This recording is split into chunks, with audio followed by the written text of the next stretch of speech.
Hello, I am the Trash Man. Today I want to talk to you about mindset. I have recently had some thoughts about mindset and how to start a business. I've tried to start a lot of businesses, and I've also not started a lot of businesses. Many of the businesses I have not started have been due to me evaluating and trying to think about potential ways that the business could fail and trying to bulletproof or make my business as strong as possible before I start. I've had websites that have failed. I've had online e-stores that have failed. I've had product lines that have failed in some of my other ventures, like my Amazon stores that have just not panned out. I've had issues with sourcing inventory. I've had many issues with businesses. And I'm going to try and tell you something that a tool I've figured out. Now, there are 3 R's to starting a small business. Now, these aren't the 3 R's like, you learn in school. Reading, writing, and arithmetic, but those can tend to help. No, I'm talking about the 3 R's of real estate, regulatory environment, and revenue. If you have any sort of business, if you evaluate looking at those 3 core R's, you should be able to determine if a business has some viability. Some businesses, let's start with real estate. Some businesses don't need a lot of real estate. If you're running an online web store and you can just run a Shopify or something like that, or you can run on eBay, you really just need a small place to put some of your products. If you make your own products, like some sort of arts and crafts, it's not really a big deal if you're on Etsy or something.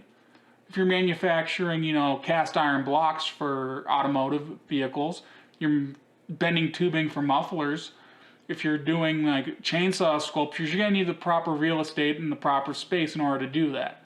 So you have to identify it. Like with restaurants, for instance, sometimes there's not enough land zoned or enough buildings available for you to start up a restaurant. You might find yourself in a position where you're saying, I have a great concept for, a takoyaki stand or something. I have a great concept for something, or a bubble tea stand. But there's nowhere to put it. I run into this constantly in my metropolitan area, and I assume that there are other people, for instance, San Francisco Bay Area or New York City in some locations, where trying to find the ideal location for your restaurant is going to be very difficult. So you got to consider what you can do with the real estate you have access to. Some businesses are just not feasible without an appropriate amount of space. It's just how it is. The next thing you have to consider is regulatory environment.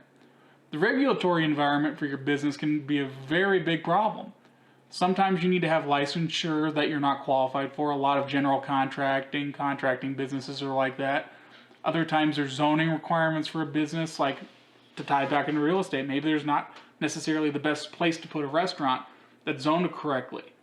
Maybe you're trying to open something that's a less savory business. Maybe something like an adult entertainment business. Maybe you're trying to open a liquor store right outside of, which is in too close of proximity to a school or something like that. You have to consider that regulatory environment when you're trying to start a business. I've seen many people who have not considered the regulatory impact that their business has.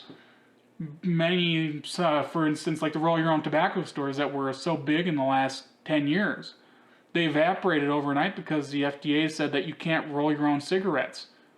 You're manufacturing cigarettes. If you pay for the machine to roll the cigarettes, you put things in, put the tobacco and the rolling papers into it and just hit a button. You're manufacturing cigarettes. You're a cigarette manufacturer. Suddenly, overnight, small custom tobacconists went under, overnight, under. The equipment was worthless. Another thing you have to ask if you're starting a small business, if it's revenue. Sometimes the revenue does not pencil out. I can look at revenue, for instance, if I'm projecting that I'm going to have 100 sales a day of a widget, right? 100 sales a day of a widget, I make $2 profit, right? I'm going to get $200. If my cost of my time and the amount of packaging is more than half of that, to wrap it and package my widget costs me $1 and I only have $1 margin of profit, that might make sense if I can sell 1,000 of them, right? Get a $500 a day profit. If it's $200 a day in revenue, my expenses are very high. I'm getting $100 a day in profit and I'm having to do 5 or 6 hours of work. That's not going to pencil out correctly. You need to value your time. You have to assign a value to your time. And when you're younger, it's a lot easier. Your time when you're young is relatively worthless. Let's be honest. When I was 18, I would take a job for $10 an hour. No problem. I'd be ecstatic. I'd take a job for $6 or $7 an hour cash. No problems. as I've gotten older, I value my time differently. I have more skills, I have more knowledge, I have more information. I won't work for anything less than $300 or $500 an hour. $300 to $500 an hour, I will do anything for $300 or $500 an hour within reason.